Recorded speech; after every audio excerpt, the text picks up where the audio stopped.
Bonjour à tous, c'est Isabelle, bienvenue sur ma chaîne. On se retrouve aujourd'hui pour une nouvelle vidéo. Ça fait 15 jours que je n'ai pas filmé. Mais la semaine dernière, j'avais 2 livres à présenter, donc je me suis dit, wow, même si c'était 2 livres qui m'avaient plu, j'ai laissé passer. Je vous retrouve aujourd'hui avec la canicule, fait 38 degrés dehors. Donc d'un côté, j'ai le ventilo et ici, j'ai le super pompon sur la tête, mais... là, actuellement, c'était ça où je filmais pas parce que je ne peux pas tenir dans la pièce où je filme. C'est sous les toits et il y a zéro clim, ventilation et tout. Donc, le seul sauveur que je peux avoir aujourd'hui, c'est le petit ventilo qui me souffle dessus. On n'est pas là pour parler ventilation, on est là pour parler bouquins. Je vais vous présenter 4 livres. Enfin, après toutes ces semaines d'errance où j'ai eu des lectures plus que mitigées, on va dire que ces 15 jours ont été plutôt prolifiques vers de bonnes lectures. J'ai quand même eu, allez, sur les 4 livres que je vais vous présenter, il y en a 2 qui m'ont énormément plu, voire 3, et le 4e, c'est pas que ça m'a pas plu, mais bon, c'était plus léger, et forcément, c'était pas un coup de cœur de ouf, mais c'était plutôt une bonne lecture. On va justement commencer par celui-là. Le premier livre que j'ai lu, c'est Bretzel et beurre salé de Margot et Jean Lemoyle. C'est paru chez Calman Levy. Je l'avais acheté pendant le confinement. Je ne sais même plus, à force d'avoir tous ces confinements, je ne sais plus. Mais je crois que c'était... C'est sorti quand d'ailleurs, cette petite histoire-là? C'est sorti en avril 2021. J'ai dû l'acheter à peu près à cette période-là. Donc le dernier confinement avant les vacances d'été. Puisque j'étais pas vraiment dans le mood lecture. Et donc j'avais voulu quelque chose de plus léger. Puis finalement, je l'avais jamais lu. Et là, je suis revenue de vacances, entre le mood, je dois reprendre le boulot, je lis que des romans qui ne me plaisent pas des masses, plus les vacances sont finies, je ne suis plus en Bretagne. Tout ça m'a fait sortir ce livre, puisque ce livre, forcément ciel beurre salé, se déroule avec cette belle couverture et ce phare en Bretagne. D'où le beurre salé, le bretzel, vous doutez bien qu'il y a une histoire d'Alsace. C'est la femme qui vient s'installer à Locmaria, dans ce petit village, qui est alsacienne. Elle s'appelle Cathy Wald et elle a acheté une sublime demeure à Locmaria. Sauf qu'il y avait des habitants du village qui avaient une vue dessus. Et bon, forcément, dans un petit village, c'est toujours mal pris quand il y a une étrangère qui arrive. Et surtout une étrangère qui va essayer vraiment de s'insérer dans la vie du village et de faire sa place. C'est pas toujours évident, que ce soit en Bretagne ou ailleurs. Et on va donc suivre le quotidien des habitants de Locmaria et tous ces personnages qui vont évoluer autour de Cathy. Et on va également suivre Cathy, qui elle vient d'Alsace, elle s'installe dans cette sublime demeure, mais elle a un autre projet, c'est la création d'un restaurant, et la création d'un restaurant qui tournerait autour de la flamme Queche, la femme Cuche, voilà, je suis bretonne, je ne suis pas alsacienne, et on va donc suivre cette histoire. J'ai beaucoup aimé commencer ce roman, puisque je venais de Bretagne, j'étais encore un petit peu la tête par là-bas, et forcément tous les noms des habitants de ce village me rappellent les habitants du village où j'habitais. Donc ça m'a vraiment fait rire, et ça m'a beaucoup plu. Et après je me suis dit, mais il me semblait pourtant qu'il y avait une histoire de crime. Je me voyais vraiment être dans un Agatha Raisin français, breton, enfin voilà. Et alors là, pour arriver au crime, il faut quand même avoir lu la moitié du bouquin. C'est-à-dire que pendant la moitié du bouquin, je me suis dit, mais en fait, c'est pas du tout une histoire de crime. Et si arrive quelque chose qui va se passer, qui va chambouler la vie de Cathy, qui va chambouler la vie du village, et on va donc suivre une enquête et tout, je vous en dis pas plus. C'est pas un super roman, mais en même temps, pour moi, Agatha Raisin, c'est pas un super roman non plus. Et je dois dire que je me suis plus attachée à ces personnages dans ce livre-ci qu'au personnage d'Agatha Raisin. Alors forcément, Agatha Raisin, j'en suis au 8-9, donc bon, j'ai déjà un petit peu avancé dans l'histoire. Je pense que s'il y a 8 ou 9 tomes de celui-ci, j'en aurais peut-être ras-le-bol au 8e ou 9e. Affaire à suivre, j'ai vu qu'il y en avait un tome 2 qui était sorti. J'ai vu des avis assez mitigés, mais moi j'ai envie de suivre encore les histoires des habitants de ce village. Est-ce que je l'achèterais? Oh bah oui, parce que je trouve qu'elle est quand même plutôt jolie, cette couverture. Mais ça reste une très bonne lecture. Si vous voulez lire quelque chose de léger en été, c'est peut-être le moment de s'y plonger. Après avoir lu ce livre, je me suis demandé ce que je voulais lire et mon cœur n'a fait qu'un bond quand j'ai vu le Valentin Musso dans ma bibliothèque, qui est Qu'à jamais j'oublie. C'est paru toujours, bah oui, toujours aux éditions Seuil. La couverture estivale à souhait et j'avais très hâte de me plonger dans ce roman. J'ai lu une bonne partie des romans de Valentin Musso. Je ne les ai pas tous lus, il m'en reste encore, je pense, peut-être 2 de ces tout premiers romans que je lirai sûrement, puisque j'avais vraiment beaucoup aimé les autres. Et j'avais envie de lire celui-ci. Celui-ci, on est avec le personnage de Nina Kircher. C'est une sexagénaire, elle est en vacances près d'Avignon, elle est près de la piscine. Elle va voir un homme et sa femme qui vont s'installer de l'autre côté de la piscine. Et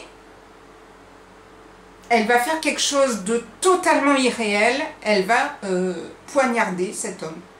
Et on ne sait pas du tout ce qui s'est passé, ce qui l'a poussé à le faire, est-ce que c'est un geste réfléchi ou non, mais depuis qu'elle l'a poignardé, elle ne dit plus un mot et elle est complètement perdue. Face à ça, forcément, on va appeler son fils qui va accourir et qui va essayer de retracer l'histoire de Nina, l'histoire de sa mère, et essayer de voir ce qui s'est passé dans sa vie avant pour qu'elle en arrive à ce geste-là. Et waouh! Alors franchement, coup de cœur. Bon, j'adore Valentin Musso, mais j'ai adoré l'histoire de Nina, j'ai adoré le personnage de Nina, j'ai aussi bien aimé son fils Théo, et j'ai vraiment trouvé que l'histoire découlait d'elle-même. Il n'y a pas un suspense de ouf, mais j'ai vraiment bien aimé suivre cette histoire. Et comme toujours avec Valentin Musso, on arrive à la fin, on est persuadé tout connaître, et là, boum, 2 pages avant d'arriver à la fin, le petit coup assassin de l'auteur qui vient nous balancer une info auquel on ne s'attendait pas vraiment, et j'ai adoré ce roman. Je sais que j'ai vu beaucoup d'avis très positifs dessus. Foncez si vous n'avez pas eu le temps de le lire. Si vous l'avez lu, n'hésitez pas à me dire ce que vous en avez pensé.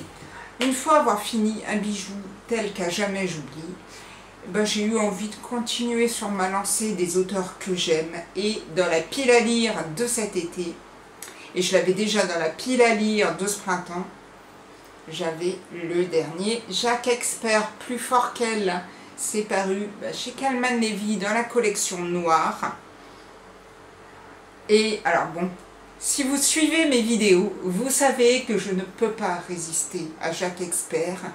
Et même si certains ont trouvé des livres décevants, et je pense du coup à son dernier que moi j'ai adoré, mais que beaucoup ont trouvé un petit peu long, ont trouvé pas très original, moi j'avais adoré. Et celui-ci, Mamma Mia. Alors franchement, je sais pas comment il fait, mais alors moi je plonge direct dedans, et quand on commence ce livre, on peut plus le lâcher. On est avec Cécile au tout début du livre. Cécile, elle est chez elle, seule, son mari, ses enfants ne sont pas là, et Cécile va se faire assassiner par qui, on ne sait pas vraiment ce qui s'est passé. Et on passe ensuite au personnage de Raphaël. C'est une jeune femme et elle va avoir un nouveau responsable à son boulot qui s'appelle Patrick. Patrick est en fait, pour vous rappeler, le mari de Cécile qui est morte.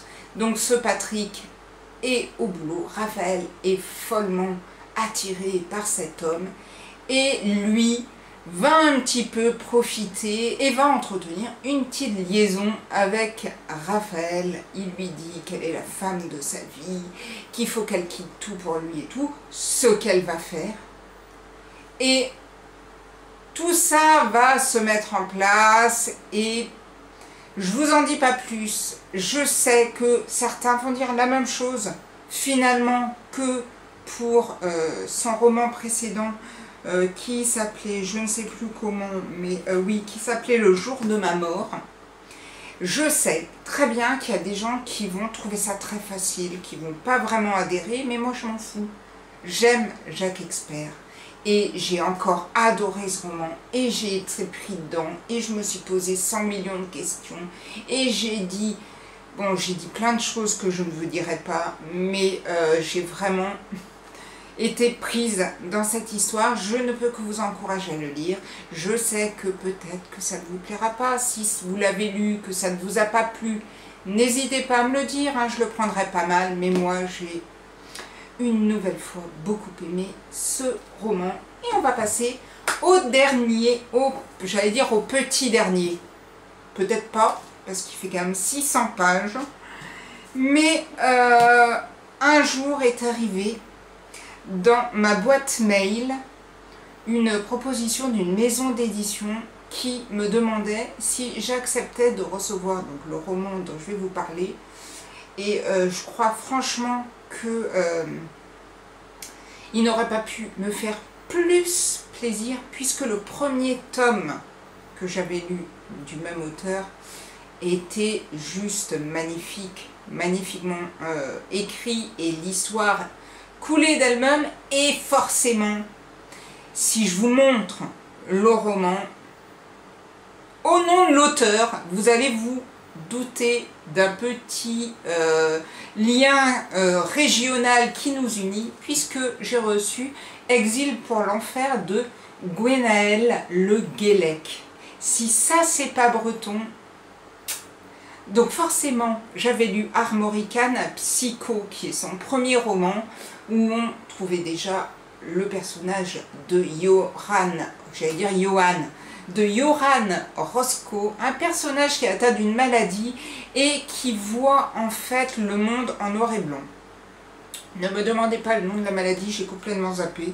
C'est un truc à 15 plombes, mais j'avais adoré Armorican Psycho. Et donc là, quand on m'a proposé Exil pour l'enfer, j'ai pas pu dire non, vous comprenez bien. Et là, l'autre jour, je me suis dit, bon, quand même, c'est la première fois qu'on m'envoie un livre, je vais quand même essayer de le lire assez rapidement. Mais c'est vrai que le nombre de pages me faisait un peu peur. Je me suis dit, oh là là, ma petite Isabelle, t'as déjà ramé pour sortir un petit peu de ta panne livresque. Si tu te remets dans un livre de 600 pages, est-ce que ça va pas te freiner? Eh ben, pas du tout. Je l'ai bouffé en 4 jours. Et sûrement aussi bien que le premier, c'est génial. On est donc toujours avec Johan. Et au début de ce livre, on est au cœur de l'hiver en Russie et on va découvrir 3 corps et une inscription qui est Dead for No One. Parallèlement à ça, on retrouve donc Johan Roscoe qui est à Rotterdam dans un hôpital qui est justement là pour faire soigner et améliorer son problème au niveau des yeux, au niveau de sa vue. Et quelque chose va le ramener à Brest et on va suivre cette histoire et forcément, vous doutez bien que ce qui s'est passé en Russie va avoir aussi une incidence sur l'enquête que Johan débute à Brest. Et on va partir dans un voyage à travers l'Europe. Et un voyage idéal quand il fait hyper chaud, puisque on va pas voyager dans des pays chauds, on va voyager en Russie, en Sibérie, en Finlande, en Allemagne, enfin bref, dans tous ces pays où il reste encore un peu de fraîcheur actuellement, quoique je ne sais pas s'il n'y avait pas une histoire d'incendie en Sibérie. Finalement, il fait peut-être pas si froid que ça en Sibérie. Et on va donc être pris dans cette histoire. C'est génial, ce roman est super. On arrive à la fin, bien sûr, je ne vais pas vous dire comment ça se termine, mais mon petit doigt me dit qu'il y aura une suite, parce qu'il y a une petite phrase qui est mise en fin de bouquin qui m'indique qu'on aura encore une autre enquête de Johan. En tout cas, moi, j'ai adoré. Si vous avez envie de lire ce livre, vous pouvez très bien le lire sans avoir vu Armorican Psycho, puisque au final, il donne quand même pas mal d'indices sur ce qui s'est passé dans le premier bouquin. Donc vous pouvez lire que celui-ci, mais ça serait quand même dommage de ne pas lire l'autre avant. Donc n'hésitez pas à découvrir cet auteur. Vraiment, moi j'ai surkiffé ma lecture et on va dire que c'est plutôt pas mal quand même. On s'en sort mieux qu'en juillet. Le mois d'août est plutôt bon. Aujourd'hui, au moment où je vous filme, on est le 15 août. Bon, j'ai lu 4 livres, mais 4 livres qui m'ont beaucoup plu. Je pense que pour le challenge du slip, paye ton slip, c'est mort d'office, hein, parce que je m'étais engagée sur 20 livres, je crois, et si j'en ai lu 10, c'est merveilleux. Donc on va dire qu'en 15 jours, c'est quasi impossible d'en lire 10. Donc à mon avis, le challenge, c'est mort. Mais j'ai déjà la satisfaction de me dire que je m'en suis sortie. J'ai réussi à avoir des livres que j'ai aimé lire. Et c'est vrai que ça faisait quand même un petit moment que je ramais pas mal dans mes lectures. Donc on va dire que c'est plutôt un bon début du mois d'août. Si vous avez lu certains des livres que je vous ai présentés aujourd'hui, n'hésitez pas à me dire ce que vous en avez pensé. Moi, eh ben, on est au cœur de l'été et j'avais un livre, et maintenant forcément j'ai pas le livre avec moi donc je ne me rappellerai pas du titre, mais c'est un livre de Julie de Lestrange qui parle d'été et qui était dans ma pile à lire de Je vide ma palle. Challenge que j'ai foiré au mois de juillet puisque je n'ai pas voulu sortir de livre de ce challenge puisque déjà j'arrivais pas à m'en sortir dans mes lectures. Donc vous vous doutez bien qu'en plus si je lisais des livres, s'ils sont dans Je vide ma palle, c'est que ça fait un moment que je les ai et que ça fait un moment que j'aurais dû les lire. Du coup, mois de juillet, bon, j'ai zappé. Je vais donc lire ce roman de Julie de Lestrange sur l'été. Et pourtant, j'étais partie pour lire Alabama, mais je le lirai après. Celui-là, il faut que je le lise. Et c'est dingue comme on peut avoir des bouquins à lire, mais bientôt, la rentrée littéraire, on va en avoir encore plus. J'espère que votre mois d'août se passe bien, qu'il se passe aussi bien que le mien, et pourvu que ça continue jusqu'à la fin du mois d'août. Je vous souhaite plein de bonnes choses, de bonnes lectures. Je vous dis à bientôt pour une prochaine vidéo. Prenez soin de vous. Ciao, ciao!